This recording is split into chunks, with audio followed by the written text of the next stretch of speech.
Diberi sehat, dia tak syukur. Bila sakit, jom kita doa selamat, kita pergi umrah supaya kita boleh sehat walafiat. Masa sehat kita syukur. Manusia tidak boleh sedar ketika dihukum, tapi hendaklah sedar sebelum jatuh hukuman kepadanya supaya tak terkena hukuman. Wal iyadu billah.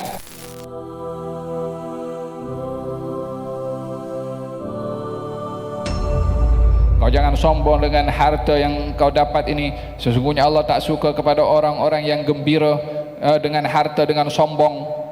Diingatkan demikian supaya ingat kepada Allah Subhanahu wa taala. Qala innama utituhu ala ilmin indi. Hai, mana boleh. Ini aku dapat harta karena ilmu yang ada pada aku. Aku dapat segala-galanya, aku punya kepandaian. Aku dapat ini semua karena aku punya kemahiran dan aku punya skill. Sombong, lupa kepada yang memberi nikmat.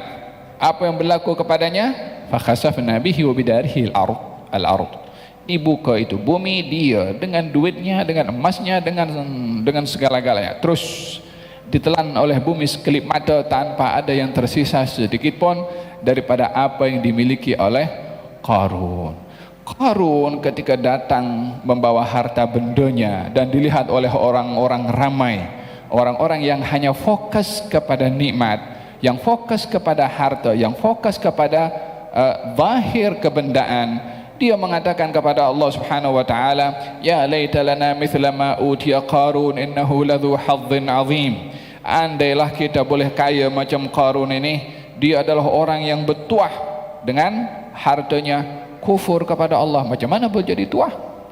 Orang-orang yang hanya fokus kepada zahir, tidak melihat hakikat pemberian nikmat itu datang daripada Allah dengan adanya tujuan kenapa Allah memberi nikmat untuk bersyukur, hanya melihat kepada zahir nikmat. Dia mengatakan, "Dela saya boleh punya harta benda seperti dimiliki oleh Qarun." Ketika ditenggelamkan oleh Allah Qarun dan hartanya, yang tadi ingin seperti Qarun, yang tadi ingin memiliki kekayaan seperti Qarun, katanya wa asbahal ladzina tamannaw makanahu bil amsi yaqulun wa ka'anna Allah yabsutur rizqa liman yasha min ibadihi wa yaqdir walaula amanna Allahu alaina la khasafa bina wa ka'annahu la yuflihul kafirun.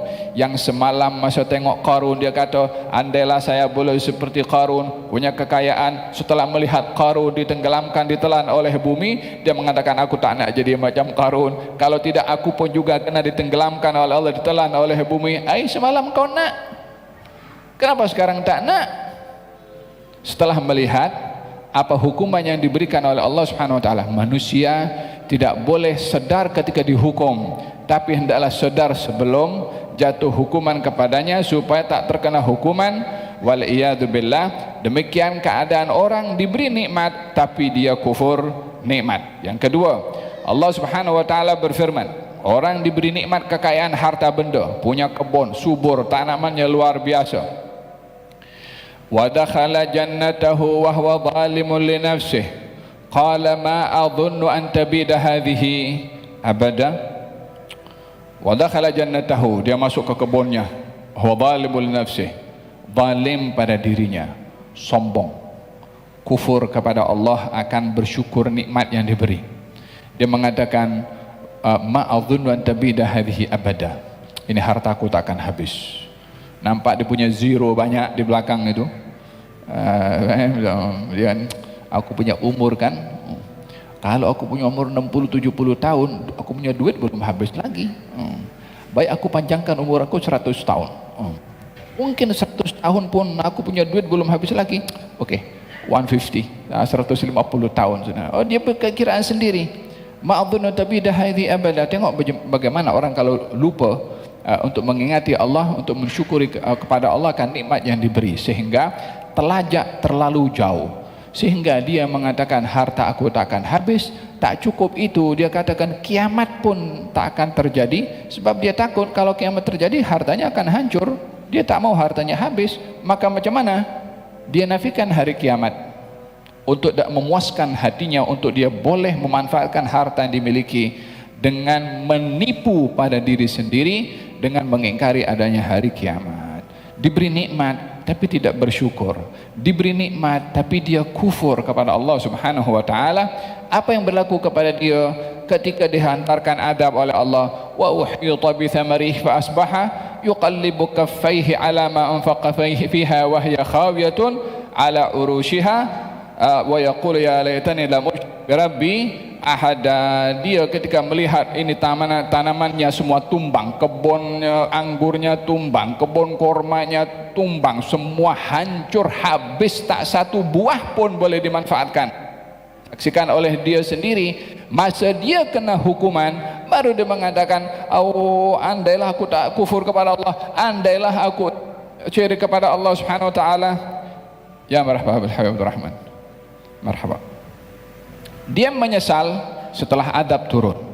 Dia sedar ketika sudah harta bendanya dibinasakan oleh Allah Subhanahu wa taala. Apa guna kesedaran pada nikmat yang sudah dibinasakan disebabkan kekufuran yang dilakukan oleh seorang tersebut? Diberi nikmat tidak ingat siapa yang beri nikmat, diberi nikmat tidak bersyukur. Bila dia sedar ketika nikmatnya diambil oleh Allah, ketika sudah dibinasakan, dihancurkan oleh Allah, baru dia mengatakan, andailah aku tidak syirik kepada Allah, andailah aku tidak kufur kepada Allah. Kenapa tidak daripada awal lagi kamu tidak mengatakan benda itu supaya engkau punya nikmat dijaga oleh Allah Subhanahu wa taala? Tapi manusia sedar bila sudah kena hukuman, wal'iyadzubillah. Dalam Al-Quranul Karim Allah Subhanahu wa taala menceritakan orang diberi nikmat tapi tidak mahu mensyukuri nikmat. Dalam Al-Quran Allah Subhanahu wa taala berfirman, ba'da a'udzubillahi minasyaitonir rajim, itu cerita orang yang diberi punya kebun. Inna balahum kama balawna ashabal jannati id aqsamu la yasrimunnaha musbihin. Dia punya kebun, katanya kita akan tuai petik buah-buahnya, tapi kita senyap-senyap. Jangan sampai orang miskin nampak nanti datang minta kepada kita, ini habis kita punya barang ini. Senyap-nyap pergi ke kebunnya supaya didengar langkah kakinya pergi ke kebun untuk petik buah-buahan supaya tak didengari oleh orang miskin. Wantalaqu wahum yatakhafatun alla yudkhilannaha al-yawma 'alaikum miskin wa ghadaw 'ala hardin qadirin falamma ra'awha qalu inna ladallun bal nahnu mahrumun. Nampak ke kebunnya semua tumbang, la wahid yang boleh dimanfaatkan daripada pokok-pokok dan buah-buahannya. Katanya kita silap jalan ini, silap jalan. Dia tak percaya, dia punya kebun tumbang semua. Hari-hari dia kalau pejam mata daripada rumahnya boleh sampai, hari-hari dia pergi. Masa tu dia kata, aku sesat jalan. Bukan sesat jalan, bal nahnu mahrumun, kita diharamkan kebaikan. Apa sebabnya? Kufur kepada nikmat Allah Subhanahu wa taala.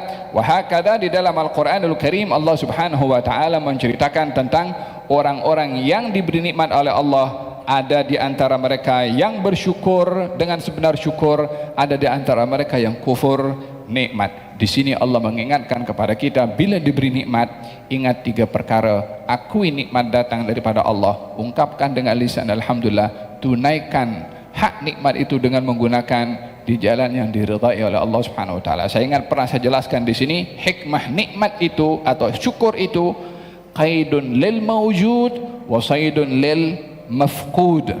Nikmat itu atau syukur nikmat itu tali yang mengikat nikmat yang ada supaya yang diberi ini kekal kita nikmati.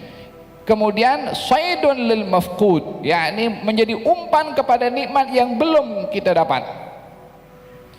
Yani orang bersyukur dapat 2, yang diberi akan kekal, yang diminta akan diberi. Apalagi kurang daripada orang itu kalau bersyukur kepada Allah Subhanahu wa taala. Akan tetapi wa qalilun min ibadiyash syakur, sedikit sekali orang bersyukur.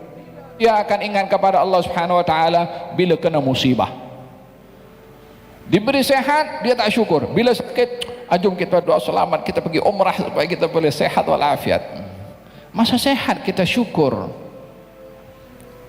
Ketika ada nikmat harta kita bersyukur, ketika ada anak kita bersyukur, ketika kita senang kita bersyukur, ketika kita susah Allah yang akan ingat kepada kita. Ta'arraf ila Allah fil rakha ya'rifka fil syiddah.